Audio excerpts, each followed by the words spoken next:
Hey folk, how's it going? Um, Recently saw a few things. I mean, they've been being put up for a while, these videos, and it's nice clickbait and everything. Um, and it's somewhat true, but a little bit misleading as well, I believe. And that's the alleged crackdown on Vanlife. And I do not believe there is really a crackdown on Vanlife, but a crackdown on certain types of people. And when I say that, certain types of people, I do not mean to offend. I'm not trying to put anybody down, because I've been in some pretty screwed up situations myself. But especially after the virus hitting, there are more and more people being forced into living in their vehicles, not necessarily by choice, like people like myself. Like, I'll be honest, when I consider people like myself nomads, I left my apartment.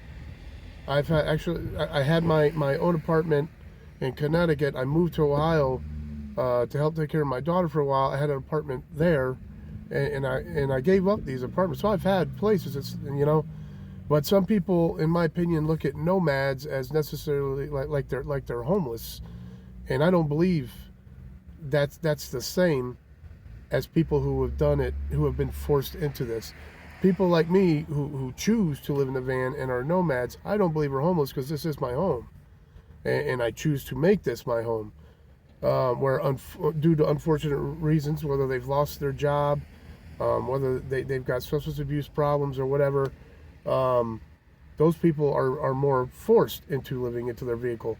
And as it pertains to the people like more recent who may have lost their job due to the virus or whatever, I do not believe that necessarily they're bad people and screwing it up for van lifers and so forth, nomads, RVers, full timers, whatever you want to say. They just don't know how to live this way. They're used to sticks and bricks. They had a job. They're used to sticks and bricks. There's a certain way to live. Just like in van life and everything, there's a certain way to live.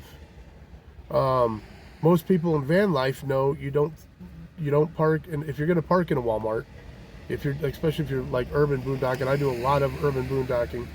If you're doing urban boondocking and you are in Walmart, or you are at a truck stop or a Crackle Barrel or whatever, it's probably a bad idea if you use a pee bottle to just throw it out. If you eat Burger King or something and you get done and, I don't want this trash in here, so you throw it out, and you're throwing it on the ground out there, that's stupid. That's going to piss them off, and sooner or later they're going to be like, people are throwing trash out here, they're throwing pee bottles out here, they're peeing in the bushes, we're going to have to shut this down. Now, this is me personally, I do not believe that's most van lifers. Most van lifers, they don't want to mess up their places to park, so they're not going to do that. The majority, there's idiots in every crowd, so don't troll me and say, oh, there's scumbag van lifers. Yeah, I know there are. There's pardon my French, but jackasses in every crowd, okay? But for the most part, van lifers want to keep the places they park at decent, so they are allowed to continue to do so.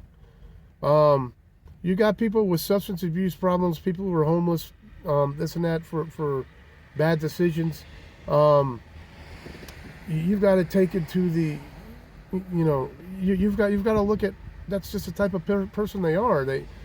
A lot of them, if they're lacking respect for themselves and putting themselves in a situation, well, they're definitely not going to respect a Walmart parking lot, which I'm sitting in right now. They're not going to respect that. They'll trash it. They don't care.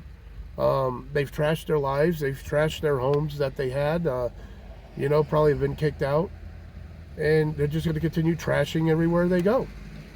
I honestly do not believe that's the way most nomads are and most full timers are. I just don't believe that. I don't believe it. So I don't think that there is a crackdown on the lifestyle of van life.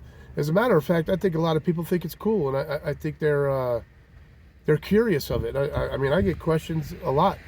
I have really cool people. They'll come up and talk to me and say, You know, I noticed this the Boondock Charlie thing on the back. You live in your van, and they'll ask questions, and you get to know people, and it's pretty cool. And a lot of people think it's awesome. You know, you explain to them, saying, "Hey, I'm saving a lot of money." You know, I want to hopefully either have a nice chunk of land that I can do whatever I want on, or buy myself a house that I can do whatever I want with. And any money I put into it, any money I pay, is for me. It's not for somebody else I'm renting from, you know, and I'm not putting all my money in somebody else's pocket. You know, that's why I'm out here. Not to mention, you know, Vanlife 101, freedom. Everybody says freedom. So yeah, freedom, of course, it's part of it.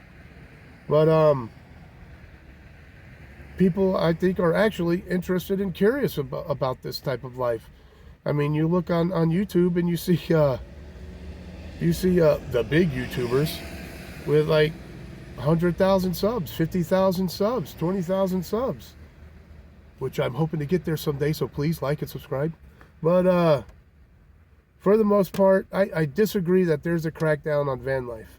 I believe there's a crackdown on lousy individuals who have no respect for themselves or for the area they're parking in. So, anyways, that's my opinion on it. Have a good one. And don't forget, always forward to the next adventure. The vlog is down. And this one is the rant is down. All right, later, folks.